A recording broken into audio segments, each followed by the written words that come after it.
Salut tout le monde, des Maternol, c'est le balado. Ce mois-ci, je suis en mer pour une croisière qui longe la côte atlantique. On est sur l'île Dieu, à Port-Joinville.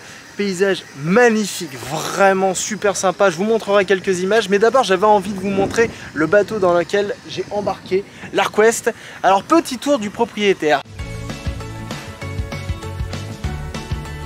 Ça tombe bien, le capitaine n'est pas là, on va visiter. Chut. Oh, de toute façon il est d'accord, hein.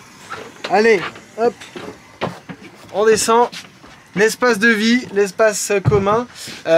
Petite info, on est 4 dans ce bateau, un équipage de 4. Le skipper, moi et les 2 autres équipiers. Alors, un bateau, c'est pas compliqué, c'est du pragmatisme, c'est le minimum en fait, hein, pas beaucoup de confort. Alors, autant vous dire, on n'a pas de douche, on n'a pas de laverie, tout ça, ça se passe à la capitainerie. Mais ça ne nous empêche pas de bien vivre. Le coin cuisine, à l'ancienne, hein, ça fonctionne au gaz. On utilise des briquets comme ça. Le frigo, allez, un élément essentiel, moi que j'adore, le calandos. L'eau, comment ça fonctionne sur un bateau? Alors, certains sont équipés de systèmes avec pression, hein, pour avoir des robinets normaux, hein, comme vous à la maison. Mais nous, on a la pompe, hein, à l'ancienne. Et encore là, je me déplace sans la gîte, mais imaginez quand le bateau est en mouvement. Le bateau, je vous montre ce que ça donne quand ça gîte un peu. Et là, ça gîte un peu, hein. On n'est pas dans des conditions dantesques.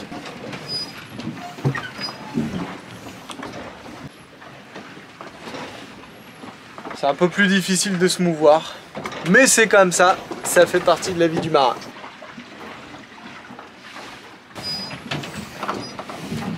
Le coin cuisine, enfin le coin salle à manger, on se réunit tous ensemble pour manger à ce niveau-là. Pour dormir, eh ben, ça se passe sur les couchettes qui sont là et de l'autre côté.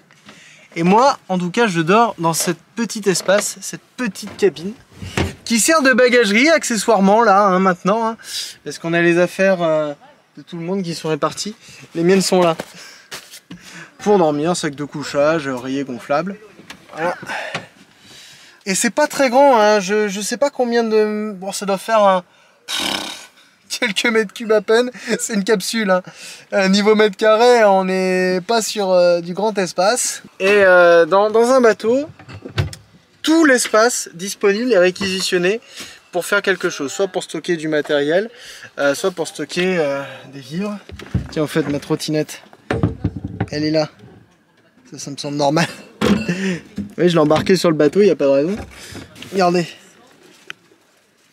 Dans une si petite superficie, un petit souci qu'on peut avoir à bord, c'est l'humidité. Parce que on est plusieurs dans un espace réduit, donc forcément, des fois on transpire un petit peu. Donc déjà, c'est la transpiration, il y a l'humidité naturelle, bref, plein de facteurs qui peuvent influencer. Mais dans une si petite superficie, bah, l'humidité, c'est un paramètre relativement important. Donc du coup, il y a forcément un hublot quelque part, comme celui-ci. Et l'avantage avec ça, ce qui est assez marrant, c'est qu'on peut passer de l'autre côté, un peu en mode aventurier. Comme ça. Tada! Maintenant, on retourne à l'intérieur, d'accord? Parce que j'ai pas fini. En ce qui concerne la disposition des affaires, bah comme un bateau bouge, hein, pendant la croisière, forcément, il faut que tout soit calé. Quand on dit tout, c'est tout. Donc tous les rangements ont des rebords, un peu comme ça, des barres, voilà. Tout est bien cloîtré, comme il faut. Par exemple, matériel technique, comme les gilets de sauvetage, ici. Ou, un point essentiel, la bouffe, la nourriture. Non, bref, tout est bien rangé. Faut pas que ce soit le bordel, parce que sinon, tout peut valdinguer. Ici, la table à cartes, la fameuse table à cartes. Maintenant, c'est vrai, on a les GPS, on a les téléphones portables, c'est bien joli, mais c'est plus sympa et toujours utile de savoir naviguer avec une carte à l'ancienne. Ouais, de connaître quelques règles. Bon, un autre point relativement important que j'ai pas encore abordé, les toilettes. Pour utiliser des toilettes, et bah déjà, faut pas être trop claustro, parce que je pense qu'il doit y avoir 1 mètre carré à peine, un évier, un miroir, tout ce qu'il faut pour l'entretien et une cuvette. Donc quand vous avez fait votre commission, eh ben, vous pompez, il n'y a pas de chasse d'eau. Bon voilà, un bateau, c'est un endroit où dormir, où manger, ou des fois se reposer. Mais aussi un endroit où on fait des manœuvres. Je passe à l'extérieur. Je remets les lunettes de soleil. Bienvenue sur le pont de l'Arc Ouest. Pendant qu'on est en mer, c'est là qu'on passe la plupart de notre temps pour les manœuvres et pour éviter d'avoir trop le mal de mer. En tout cas, c'est mieux de sortir et prendre l'air. Petite précision, l'Arc Ouest fait 9,60 m de long, ce qui représente 32 pieds. Et le mât, tout en haut, on culmine à une douzaine de mètres de hauteur. Maintenant, ce que je vais faire, je descends et je vais vous montrer quelques images du port Joinville, de l'île-Dieu. C'est magnifique.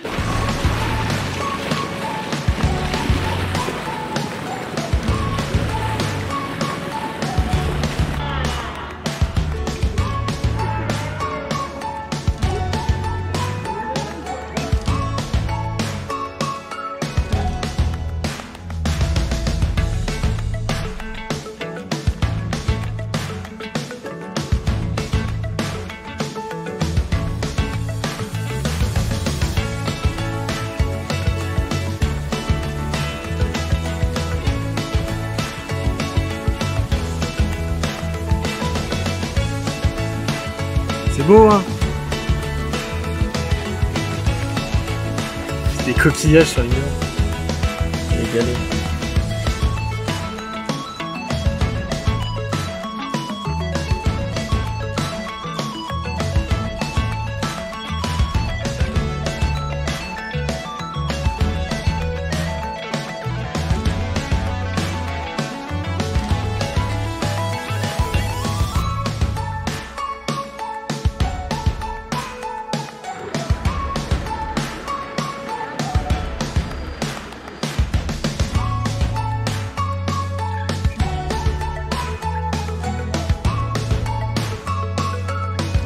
Voilà, ça m'a fait plaisir de vous montrer le bateau sur lequel je navigue en ce moment.